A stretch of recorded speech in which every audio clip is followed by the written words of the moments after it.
listen to this man. He got some good news for you. Hey, man, now listen. Hey, everybody, gather near.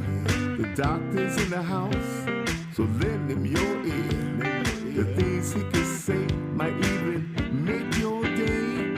He might even help your pain go away. The doctor is in the house. The doctor is in the house. Let the doctor know what's bothering you. I'm sure he can tell you just what to do. The doctor is in the house. Oh yeah, ladies and gentlemen, the doctor is in the house. Good afternoon, everyone. Dr. Ron here, host of Dr. Ron Unfiltered, Uncensored, 479th episode today. Hey, ladies and gentlemen, I'd like to give a shout out to Mary Teresa up there in the state of Delaware. A great listener to the show with always great comments. And to Bob A. from Naples, Florida, who works in a golf pro shop. Another listener to the program. Look, we're going to talk a little bit today about melatonin. Everybody thinks it's just for sleep, right? I mean, and who's not having a problem sleeping these days? Looks like everybody. But we're going to get into that a little bit, not in depth today, but we're going to talk about it. And if you stay to the end of the program, I'm going to tell you something I would bet money that none of your doctors or healthcare providers have told you about using melatonin. I was introduced to the benefits of melatonin by Dr. Stephen Sinatra, an interventional cardiologist who uses a lot of natural treatments in his practice. And it is a natural hormone. It's made by a gland deep in your brain called the pineal gland. It's really a small little gland, and it's part of our endocrine system. And as we've talked about in the past, your brain produces melatonin in response to darkness. It supports your circadian rhythms, your internal clock of your body. And it can affect your physical behavior, your behavioral itself, and even mental changes during this 24 cycle period throughout the day. It affects your body temperature, your mood, your brain health, your cortisone levels. It even affects your blood pressure and your immune function and sexual function. And it has also something to do with inflammation and pain. And really important, we've talked about this about a month ago, about the glymphatic system in your brain that helps remove the toxic waste. As your brain shrinks down 60% when you are sleeping and tries to force out all that toxicity into this glymphatic system. Well, if you don't have enough melatonin, you have poor glymphatic function, which results in poor brain drainage. So it leaves a lot of toxicity in your brain, and it can lead to neuronal problems, mood disorders, and neurodegeneration. Really important, you would think, right? So melatonin has a list of functions that I'm sure you never heard of. Aids your immune function. It's an antioxidant. In fact, Dr. Sinatra would say it's a stronger antioxidant than vitamin C. And it has really an effect on balancing your stress response, improving your mood, and of course your sleep quality, and also stimulates your parathyroid gland, your growth hormone. It protects your heart. It decreases the platelet stickiness, and I won't get into this in COVID, but it was used for COVID. It promotes healthy cholesterol levels, helps with jet lag, and on and on and on. It's like, wow, what doesn't it do? So if you're have insomnia, fatigue, anxiety, you get up early in the morning, you have interrupted sleep, you're under a lot of stress, that's signs of a decreased melatonin level. If you're having immunological problems, a compromised immune system, that might be you're low in melatonin. Well, the most common reason why people are low in melatonin, here we go again, Yeah, Repacy saying it again. Electromagnetic fields, EMFs, the Wi-Fi's, these electromagnetic fields that we can't avoid anymore. Your neighbor's Wi-Fi is into your house. You're turning off your router at night, but your neighbor's Wi-Fi is getting at you. You go to a restaurant, you're surrounded by Wi-Fi. One of the biggest causes of melatonin deficiency. Let me just throw this out while we're talking about it. Tylenol, acetaminophen, abusing alcohol, and there's a whole list of medications, including cortisone, Valium, metoprolol, reserpine, propranolol, and I mean, this is only the tip of the iceberg.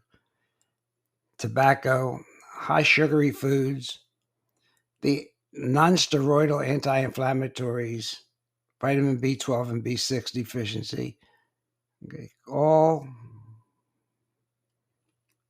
decrease melatonin levels. And you can't mention melatonin without realizing it comes. It's the precursor to melatonin is serotonin, and that comes from tryptophan. You know how sometimes you get tired, or people say if you want to relax or you have your big turkey dinner, of course the turkey has a lot of tryptophan in it. It produces serotonin, then melatonin. Okay, so just keep that in mind. If we get time, we'll talk about depression and how it's been treated with serotonin reuptake inhibitors, drugs that increase serotonin when really has been proven not to work.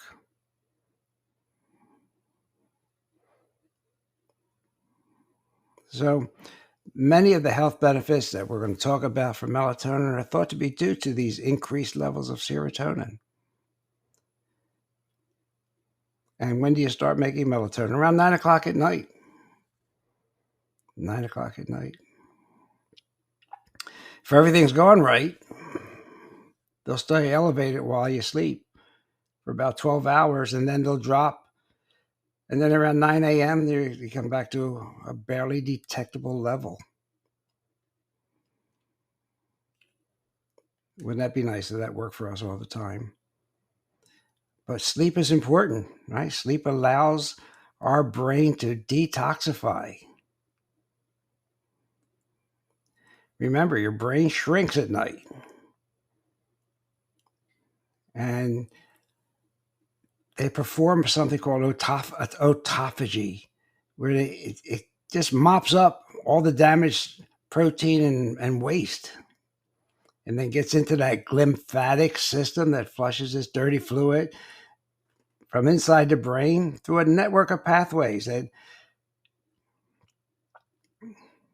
clean cerebral spinal fluid from our spinal canal replaces it. That's why we talked about this. It's important to rehydrate that brain in the morning with good, filtered, clean water. Very important. Just to give you an idea of what happens. Let's start at midnight. If you're not on a night shift and you're somewhat normal, well, your deepest sleep is around 2 a.m. Your lowest body temperature is at 4:30 a.m. Your blood pressure rises around 6 a.m.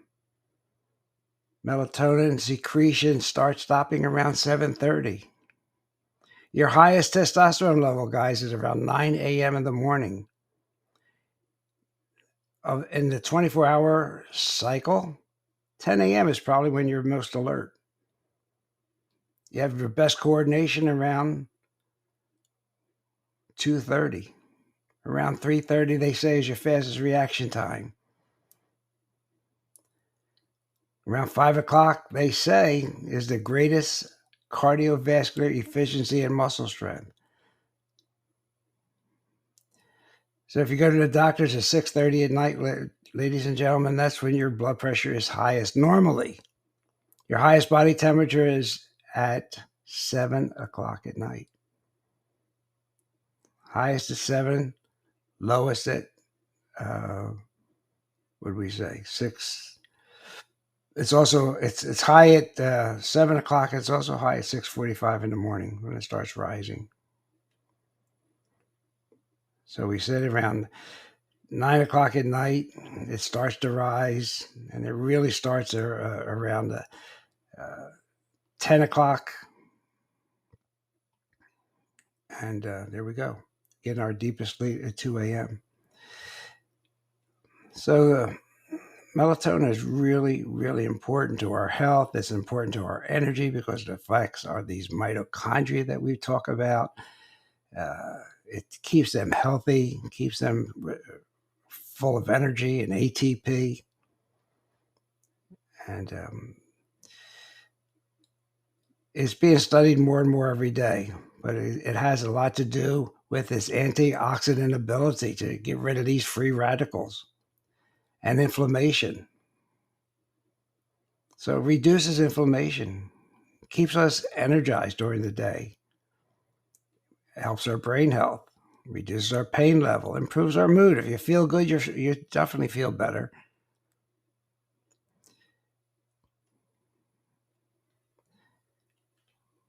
Melatonin. It's just a more than just a natural sleep aid. There's studies out there that shows that it potentially could help cancer, could help with menopause. Okay, that's something you want to talk to your doctor about or your healthcare provider.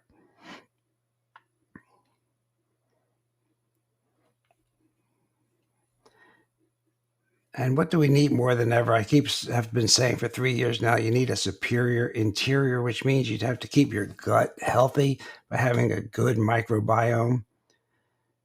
Well, because melatonin has strong antioxidant effects, it may help strengthen that immune system.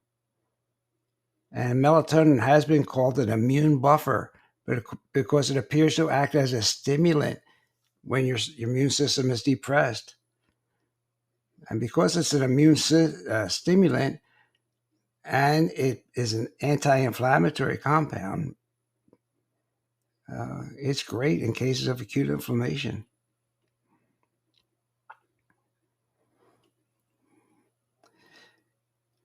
This is something I wanted to tell you because I've never used it for this, but I've heard recently some callers write to me in my emails that think that it helps with tinnitus or ringing in the ears.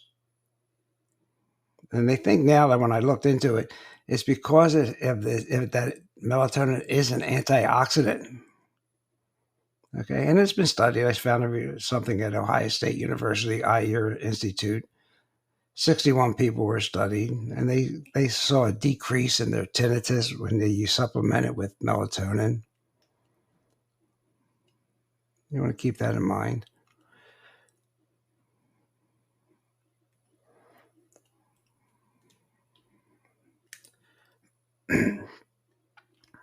And melatonin has been shown, ladies and gentlemen, to decrease blood pressure in people that have hypertension. How about that? I think that is really interesting. I like the fact that melatonin is a great antioxidant and great for your brain because there are studies that are thinking that if you interrupt this normal rhythm of sleep and wakefulness, this may be one of the initiators of Alzheimer's disease because your brain doesn't get fully detoxified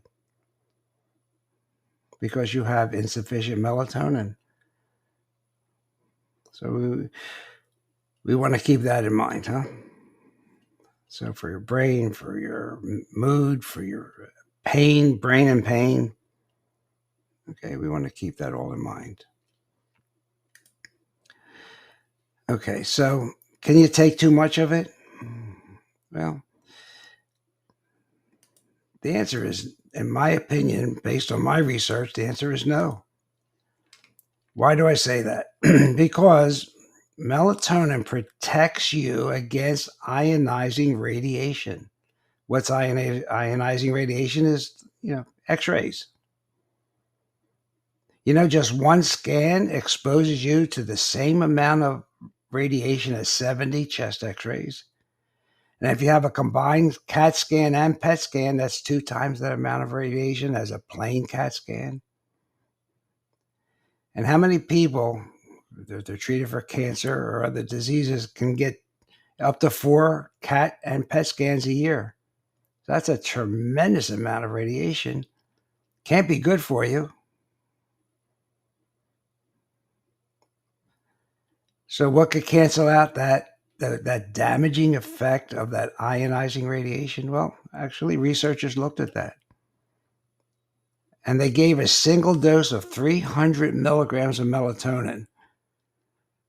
So they took blood before they gave it, and then 2 hours later, and a second and third blood specimen. They exposed all the blood specimens to a tremendous dose of radiation, roughly the equivalent of 1,000 CAT scans. 1,000 CAT scans. Then they checked the white blood cells to determine how much radiation-induced damage there was. Well, the lymphocytes, the white blood cells in the blood sample had a degree of, they did get damaged from radiation, but the cells that were taken an hour after melatonin dosing had less damage. The ones taken at 2-hour mark had the least damage. The authors concluded from that study that it had implications that melatonin is protective of our immune cells from genetic damage caused by ionizing radiation. So on a practical level, it means if you are ever advised to get a CAT scan or a PET scan, be sure to take 300 milligrams of melatonin 2 hours before the procedure. And you could possibly eliminate the negative effect of that test, that radiation.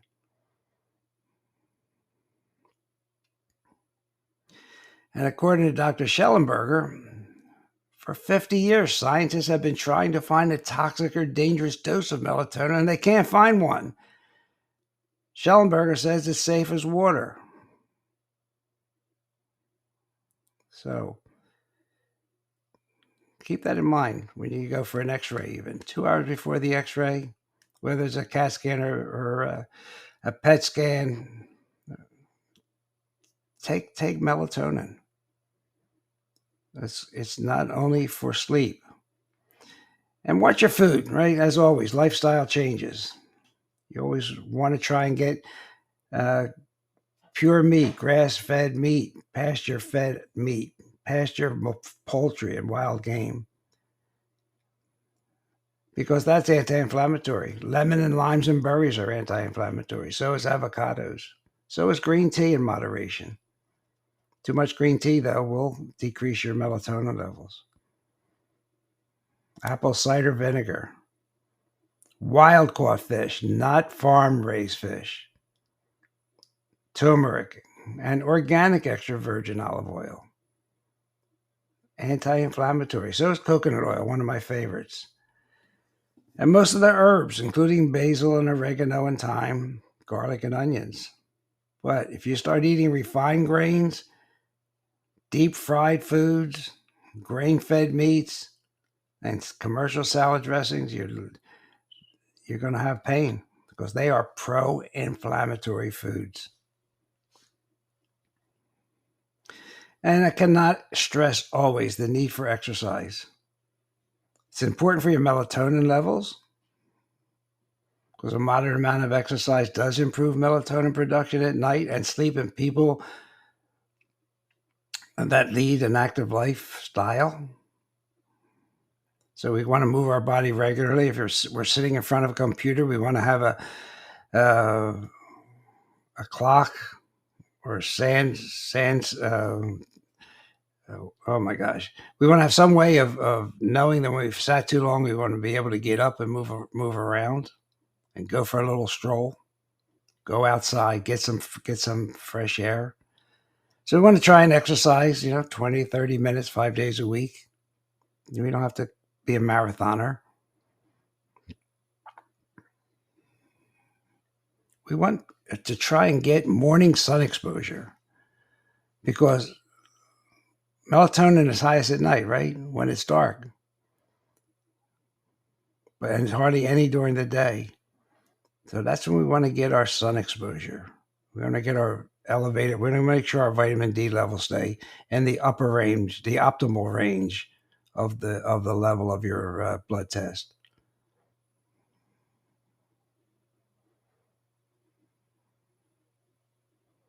So we want to support this normal rhythm of melatonin that we talked about in the beginning of the podcast. So morning sun exposure, 15 to 30 minutes every day.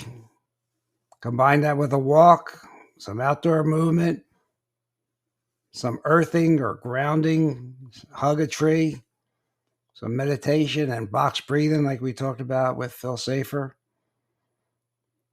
Now you're laying the groundwork for a great sleep pattern, and avoid the blue light, EMF and blue light if you want to sleep good, because blue light has a short wavelength but high energy.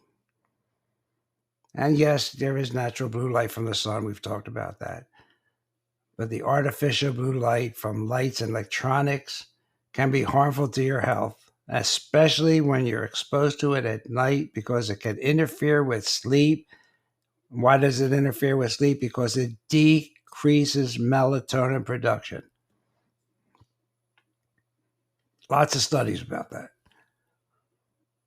How detrimental blue light is, especially from our devices after 9 o'clock at night. Not only disrupts our sleep, remember, if we don't have enough melatonin, it will affect our mood the next day. So look, we may not be able to avoid these devices during the day because, you do have to, some people do have to work for a living, but we can limit them at other times. Why? Because it's critical for your health, critical for your melatonin levels and sleep.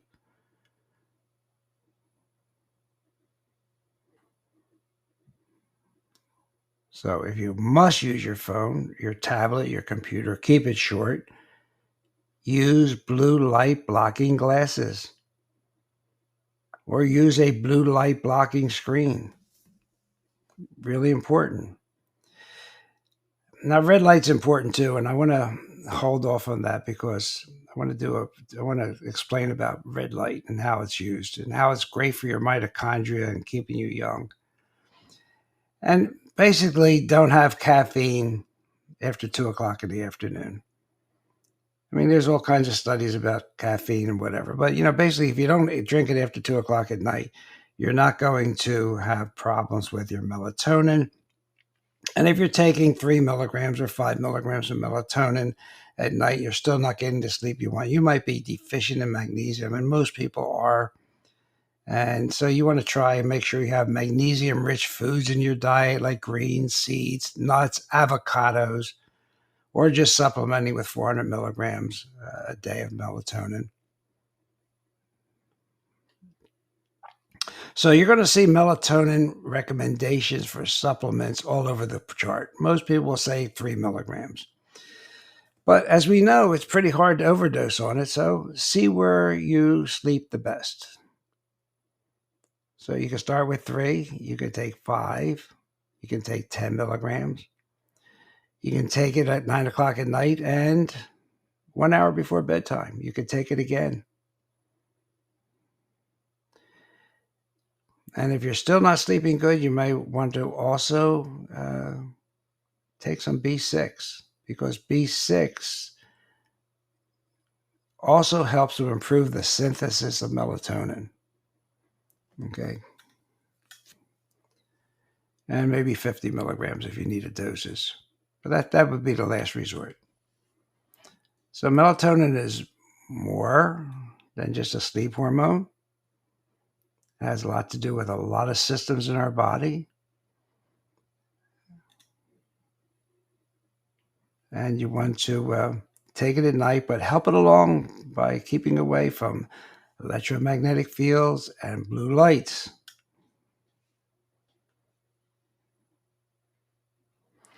Now, if you're still having trouble, write me an email. We'll go into the program. Most people don't have a problem, but if you do, we do have a program of how to take it for insomnia and for jet lag, okay, and for children. But you can't overdose, so the risk benefits are pretty good. And I see articles about don't overdoing it and whatever, and we can't totally ignore them unless you're taking higher doses and you're not getting the results. Then there's something else we should be looking for. Because generally, long-term melatonin use is safe for most people. They've had studies up to 2 years.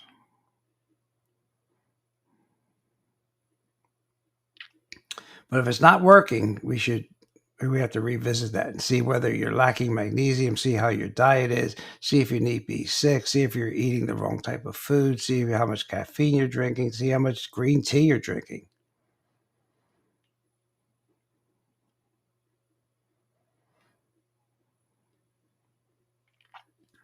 All right, I think sort of made my point with melatonin because I didn't want to make it get too deep with it. But it's a really important hormone. It's something we should be taking. Get a good night's sleep. All right, ladies and gentlemen, this is Dr. Ron. I can be found on Spotify. The name of the podcast is Dr. Ron Unfiltered, Uncensored. I broadcast on Podbean. They have a great app. You can put it on your phone or on your tablet. Look for Dr. Ron Unfiltered, Uncensored and follow me, and you'll get notified when I have a live show and when my regular show comes on Tuesday at 4 p.m. Alexa brings up the latest if you ask for Dr. Ron Unfiltered, Uncensored. I want to thank everybody for listening. Stay healthy. The medicine of the future is here today, ladies and gentlemen. I'm just finishing up a short ebook that I'll make available to you on healing frequencies. And hopefully I'll have that ready for next week's program. So have a great time, and we'll see you next week. Hey everybody, Dr. Ron's finished for today. I hope you got some good wisdom for what the man had to say. If it's all about good health, he's the man you got to see. He has a lot more answers for you. So tune in next week when the doctor is in the house. Or when the doctor is in the house. And let the doctor know what's bothering you. When the doctor is in the house. The doctor is in the house. The doctor is in the house. Let the doctor know what's bothering you. I'm sure he can tell you just what to do. The doctor is in the house. The doctor is in the house. Let the doctor know what's bothering you. When the doctor is in the house.